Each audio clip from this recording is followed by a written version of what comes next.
పడ్డాదే రైతు బంధు పడ్డదా మొన్న పర్లేదు పర్లేదు 26వ తారీఖు టకీ టకీ అని వేస్తాడు రేవంత్ రెడ్డి. పర్లేదు సార్. ఎట్టుంది మరి పాలన? ఇట్లే ఉండదు సార్. ఇక వేస్తాం వేస్తామంటారు కానీ ఎవరు వేస్తలేదు. మాటలు ఊరికే మాటలు చెప్పుకోమండదు అంతే. మరి ఎట్ట ఇట్ అయితే ఇప్పుడు మనకు పంట వ్యవసాయం మీద బతికేటోళ్ళం, పెట్టుబడి సాయం ఇస్తా అని చెప్పి ఇస్తలేడు. ఎట్లా పరిస్థితి ఏంది? ఎట్లా బతకాలి? ఏం కదా ఎట్లా బతకాలి సార్? ఇక సార్ చేతిలో ఉండదు. మనం ఏం మేము ఊరికే వ్యవసాయం చేసుకొని బతికేటోళ్ళము.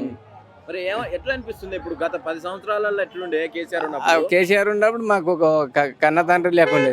ఇప్పుడు ఈయన ఎట్లా అనిపిస్తుంది? ఇవన్నీ ఉండదు. పొత్తుల నాగలు కొట్టే మనిషి లేక అంతే సార్. మరి ఎట్లా ఇప్పుడు 6 గ్యారంటీలు అని వచ్చిండు, అవన్నీ ఎంతవరకు అమలైనాయి? ఏంది కథ ఏంది? ఇప్పుడు ఏం లేదు చూడరు సార్. రైతు బంధు కూడా పడలేవు. ఇక అవి ఏమిటి ఇండ్లు అన్నారు, ఇండ్లు లేవు. ఇక గింతే ఇంతే సార్. ఏందన్నా ఇప్పుడు గ్రామ సభలు అయిపోయినాయి, ఇందిరమ్మ ఇల్లు ఇస్తా అని చెప్పిండు. ఎంతవరకు వచ్చింది ఊర్లలో? ఇందిరమ్మ ఇండ్లు ఊరికి వచ్చేసి 10-12 ఇస్తా అన్నాడు. యాక్చువల్గా మాది అచ్చంపేట తాలూకా గోలోన్పల్లి, ఉప్పునుతల్ మండల్, పెన్మేల గ్రామం, గోలోన్పల్లి మాది ఊరు. మా ఊర్లో దాదాపు మాకు ఇంతవరకు ఇల్లే లేదు.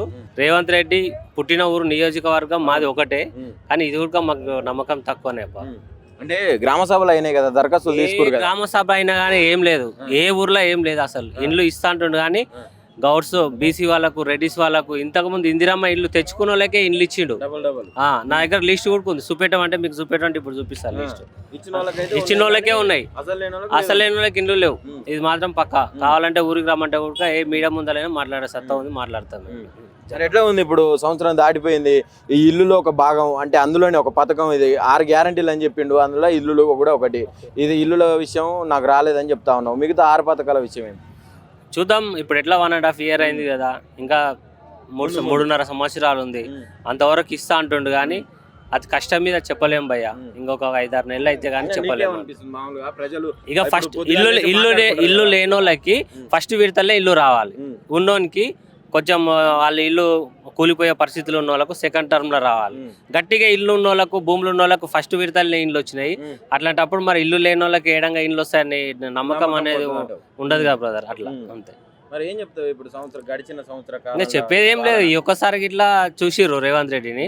ఎందుకంటే రేవంత్ రెడ్డి నల్లమల్ల ముద్దుబిడ్డ అయినా కానీ అందరికి న్యాయం చేస్తే బాగుంటది. లేదంటే ఇంకా కాంగ్రెస్ భూస్థాపితం అయిపోతుంది. ఇంకా ఇది మాత్రం పక్కా 100%. ఎట్లా ఉంది పరిపాలన? కాంగ్రెస్ వచ్చిన తర్వాత ఎట్లా ఉంది? గతంలో బీఆర్ఎస్ ఉన్నప్పుడు ఎట్లా ఉండే? నేను ఇందిరాగాంధీ పీరియడ్ల నుండి చూసిన, చిన్నప్పటి నుండి. అది గిద్దెడు బియ్యమే వెళ్ళలేదు. ఎవరు? ఇందిరాగాంధీ. మేము తుంపగడ్డలు కూడా తిన్నాం అప్పుడు, చిన్నప్పుడు. గిద్దెడు బియ్యం వేయలేదు. ఇప్పుడు మన కేసీఆర్ అన్న వచ్చినప్పటి నుండి మంచిగా తిండి ఉండదు, అన్ని ఉండవు.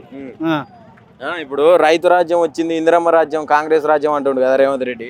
వచ్చి ఏం చేస్తున్నాయా? అన్ని మంది భూములు గుంజుకుంటున్నాడు, అంత తింటున్నాడు. మేము అడిగితే తనురా, పీకురా, లవడా, రైసా అంటాడు. ఏం చేస్తాం? పెద్దోడా చిన్నోడు మనం అయితే ఎవరిని దానికి వస్తుందా? అయిన పెళ్ళము పండుకున్నానన్నా ఒప్పుకుంటాడు. పేదవాని పెళ్ళం పండుకుంటే 4 ఎరక అవుతుంది. అట్లా ఎట్లా ఉంది ఇప్పుడు? రైతు భరోసా గానీ ఇవన్నీ వస్తున్నాయి. అది లేదు, భరోసా లేదు, బంక లేదు. 12,000 ఆడాయి.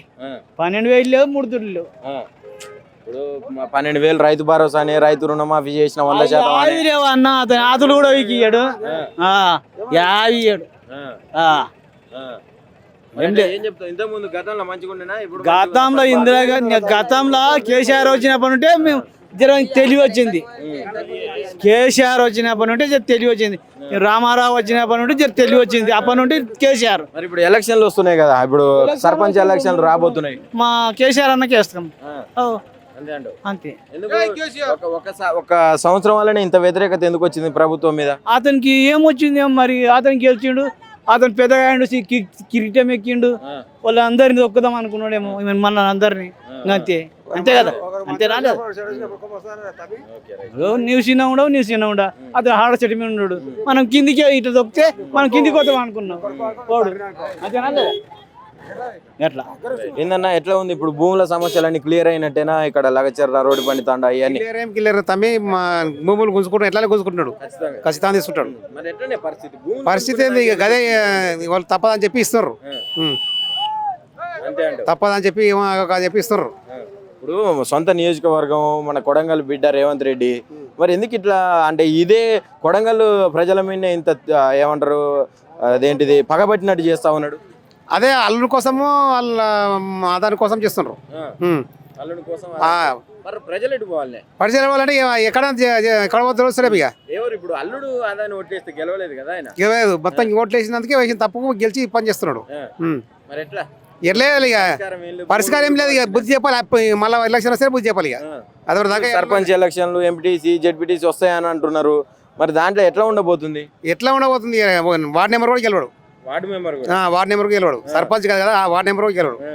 ఇప్పుడు రైతు భరోసా ఇస్తున్నా అంటుండు రుణమాఫీ చేసిన అంటుండు ఇంకేం తక్కువ అయింది ప్రజలకు యాడిస్తున్నాడు ఇస్తాను ఉంది కానీ యాది ఇస్తాం లేదు రుణమాఫీ లేదు రైతు బంధు లేదు తులం బంగారం లేదు యాది లేదు ఇస్తాను ఒకటే ఇస్తున్నాను ఒకటే కానీ ఏది లేదు రుణమాఫీ చేయబోయి ఇంతవరకు మా నాయన చనిపోయాడు చనిపోతే కూడా రుణమాఫీ చేయలే 1,50,000 ఉంది చనిపోయినా కూడా చేయలేదు పరిస్థితి ఏం చెప్పలేదు ఇక ఇక్కడ ప్రాంత బిడ్డలందరూ కూడా ఏం చేస్తా ఉన్నారంటే మా ప్రాంతం వాడు గెలిస్తే కొంచెం మమ్మల్ని ఇంకా ఇప్పుడు తెలంగాణ రాష్ట్రంలో ఉన్న అన్ని జిల్లాల ప్రజల కంటే మమ్మల్ని కొంచెం ఇంకేదో కొంచెం గొప్పగా చూసుకుంటాడేమన్న ఉద్దేశంతో ఓట్లేస్తాం మనం గెలిపించుకున్నారు మరి ఇప్పుడు ఏమో వీళ్ళ మీదే పగబట్టి భూములు గుంజుకోవడం ఇవన్నీ చేస్తా ఉన్నాడు కదా అదే మా ప్రాంతం మనిషి గెలిస్తే మంచివాడని చెప్పి ఓట్లేసి గెలిపించినాం గెలిపించిన తప్పుకు ఇట్లా మొత్తం గుంజుకుంటున్నాడు ఏం చేసేది లేదు ఇక తొలి సాగనంపాలే అంతే సాగనంపాల్సింది ఏం మరి 2034 దాకా నేనే ఉంటా అంటుండే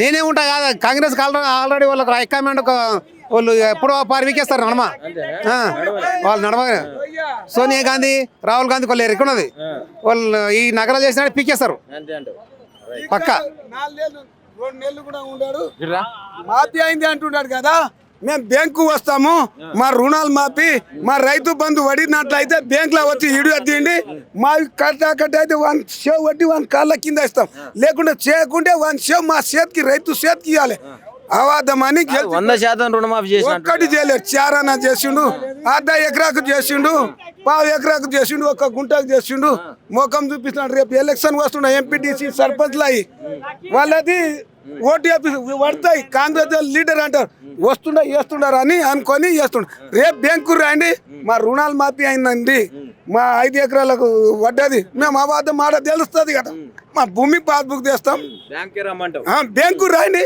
మేము అవాదాలు ఇచ్చింది ఇవ్వండి ఆడ తెలిసిపోతే మీరు రేపు బ్యాంక్కి రండి అయితే సత్యమా జూట రేవంత్ రెడ్డి మాట మా మాట పెన్షన్లు పెరిగినా 4,000 పెన్షన్ ఇస్తాను లేదు ఒక్కటి లేదు 1 నెల మూస్తున్నాడు 1 నెల ఇస్తున్నాడు ఇది చచ్చిపోయింది 7వ సంవత్సరం ఆడపిల్ల మొగోడు వాళ్ళ పింఛన్ టకాట నిన్న 12 గంటల రాత్రి ఆదివారం పడతాయి రూపాయలు ఎందుకు అన్నావు నువ్వు నాలుగేతో ఎట్లాంటి ఆదివారం ఎవరన్నా ఆఫీస్ మరి బ్యాంకు రాయా నువ్వు బ్యాంకు రా బ్యాంకులు ఉంటాయి ఆఫీసర్లు ఉంటాయి 12 గంటల రాత్రి నీ అవాదమ్మా ఇక నాలుగేతో అన్ని గుద్దకి నాలుగే మొక్కుమను ఈ చేతుకు దెబ్బలు కాళ్ళకు దెబ్బలు పేకు దెబ్బలు లేచి మొక్కల ఒకరికి అవాదం అంటే కోళ్ళ కట్టేది నెత్తులు అట్లా పని చేసుకున్నాడు ఈ 4 అంటున్నాడు ఏమా గదా ఎక్కి రాజీనామా చేయాలి మా వేరే పార్టీ వచ్చి అన్ని ఇస్తారు అంత రేవంత్ రెడ్డి దిగాలే మాకు వేరే కేసీఆర్ వస్తాడు కేసీఆర్ వస్తున్నాడు